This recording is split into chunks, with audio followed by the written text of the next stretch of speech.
Bonjour et bienvenue sur Mon Bébé TV. Aujourd'hui, je reçois Monsieur Despréval, psychomotricien. Bonjour. Bonjour.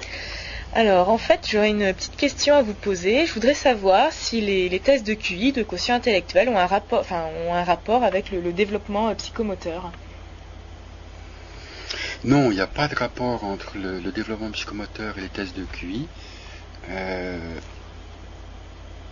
C'est vrai que le développement psychomoteur permet l'acquisition de certaines opérations.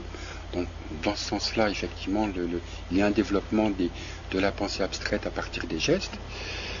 Par contre, non, il n'y a pas de lien entre QI et développement psychomoteur, mais ceci étant, un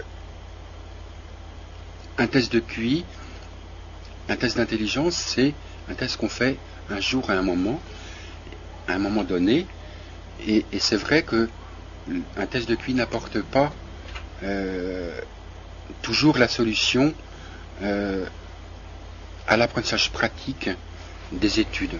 C'est vrai que les tests de QI, pour certains,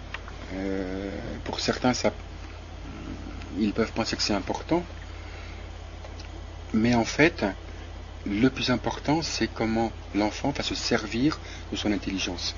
Et ça, les tests de QI ne peuvent pas le mesurer. Et donc, se servir de son intelligence, c'est comment est-ce que l'enfant va s'adapter au monde scolaire, aux choses qui l'entourent, à la curiosité, au développement de la pensée abstraite. Donc, le QI pourra dire, effectivement, il a tel niveau de pensée, mais une fois qu'on a le niveau, le QI ne dira pas qu'est-ce que je vais faire de mon intelligence. Et c'est ça le plus important.